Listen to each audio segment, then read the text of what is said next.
guys, you've already opened your book on page 14 and you're supposed to write today's date. We are going to talk about rules of fair play, but before we start, I'd like to show a couple of videos to you. It's still about soccer, cause and effect. Olympics, we get team sports and individual sports. I know some of you like team sports, some of you only like individual sports.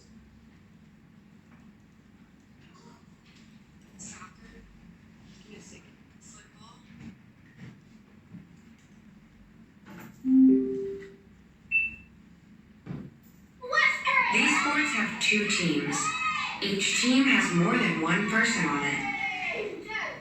The people on the team have to work together to win. Some sports are individual sports. They don't have teams.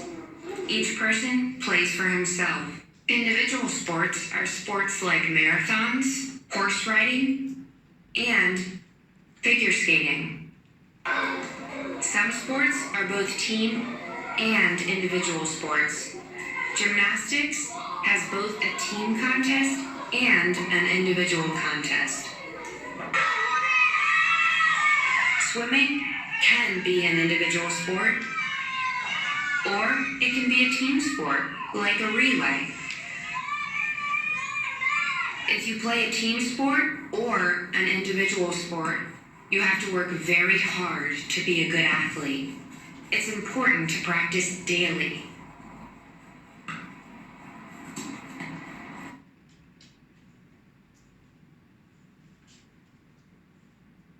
Okay.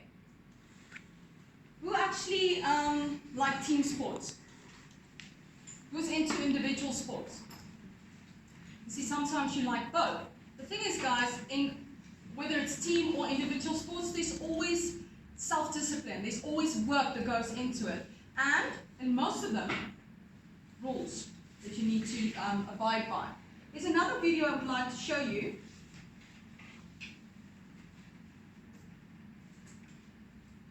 Um, 10 most unusual extreme sports. I thought maybe you guys would find this interesting. 10 most unusual extreme sports. Chess boxing. Most sports lay claim to boasting a mental and physical component, but few can compete with the dual nature of chess boxing. The sport, which marries the pugilistic power of boxing with the mental acuity required in chess, is comprised of 5 2-minute sparring rounds and 6 games of speed chess. The first competitor to earn a knockout or to checkmate their opponent is declared the winner. It stands to reason that the thinking demands of chess would grow considerably more difficult after sustaining a few blows to the head. Volcano boarding. Every year, thousands of thrill-seeking travelers make their trek to Nicaragua's Cerro Negro mountain in order to participate in the surfing of an active volcano. Boarders are dressed in protective jumpsuits, knee pads, and helmets to protect against the rugged terrain of this 2,380-foot volcano, relying on a small piece of specially constructed plywood to help stay upright as they reach speeds of 80 kilometers per hour. Since its creation in 2005, volcano boarding has attracted more than 10,000 participating daredevils. Cheese rolling. For over 200 years, Brits gathering in Cooper's Hill during England's spring bank holiday have incurred bumps, bruises, and broken bones in pursuit of cheese. Such is the nature of the manic, fun chaos that is the annual cheese rolling event, where a judge rolls a wheel of cheese down a hill and numerous participants follow. Inevitably, the chasers suffer their fair share of tumbles and falls as they navigate the tricky terrain. While the wheel of cheese may seem like a piddling prize to risk life and limb for, the British tradition continues to grow in popularity and now welcomes participants from all over the world. Unicycle polo. There's a humorous contrast between the dignified nobility and refinement of the sport of horse polo and the silly awkwardness of unicycle polo. However, the execution is considerably more difficult, as focusing on balance and coordination while attempting to strike a ball into opposing goals can prove to be no easy task. It is certainly a different challenge to attempt competing on one wheel rather than being balanced on a 4-legged horse. Zorbing.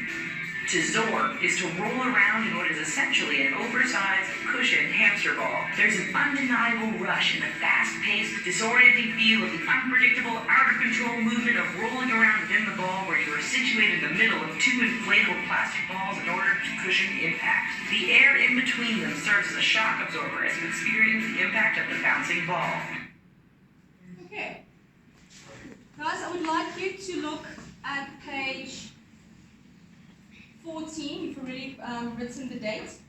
At the top there it says, read Rule 12 again and underline the paragraphs that tell us about the main fouls that are committed in soccer. For each kind of foul, decide what behavior caused the foul and what the effect of the foul is. We've talked about this on page 10, okay? Action, reaction, cause and effect. So go and find another 3 causes of a foul and what effect did it have. Now, it says underneath that, join the cause and effect. Now, you don't need to do that. We've already done cause and effect. We've already done conjunctions as well, okay? The next question asks you, write a paragraph about what a good referee does during a soccer game. What qualities should he or she have? First off, a quality like honesty, okay? They should be fit. They should be fair. So add a few things of your own that you think a good referee, the qualities a good referee should have. Then I ask you, think about another sport that you play or that you know about. Write down the rules for the sport. Now guys, you're going to choose your own sport. Choose one sport, whether individual or team sport. Then you need to write down a couple of rules, at least 3 rules of this sport for me, okay? Then who decides whether a rule has been broken? Umpire, referee, you write that down. And this is for your own sport.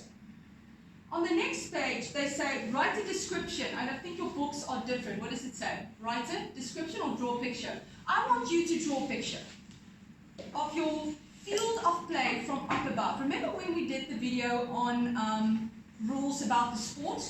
In the beginning, they had a whole top view of the field of soccer. I want you to draw the sports field. If it's netball, you're going to draw, if you were to look from the top, you're going to draw a netball field. If it's rugby, a rugby field. Just draw it. Then you're going to do pre-writing. First off, you're going to answer the name of the game, what you like about it, what it teaches you. That's really important, maybe self-discipline, fair play, what its rules are. We already have that, okay, so you don't need to do that. You can leave that out. The purpose of the rules, for instance, safety, and then other nice facts like gear. If you look at softball, they have knee padding, they have helmets when they do batting. So you write maybe some interesting facts about your sport that you add on. We are going to skip step 2, 3, and 4, okay, of writing. So what I want you to do is basically do a summary at step 5 here, okay, by taking the rules on page 14, as well as the summary, okay, or the little bit of information that you did in your pre-writing here. And I want you, because these are short answers, I want you to put them into nice, full sentences, okay? Nicely formulated, and obviously going to start with the name of the sport, okay? In a small paragraph of roughly between 5, 6, 7 sentences. It doesn't even have to need that many. But you have a little bit of space, summarize it by putting it all together. Name, rules, interesting facts, what it teaches you. So basically you take all of these questions and you put them into nice, proper sentences, a nice summary of your sport. Because when we get back to this, when we mark this, I'm going to ask you, not these questions, I'm going to ask you, give me your summary of the sport that you like. Okay, you understand, you're all good. Thanks guys. Guys at home, do the same.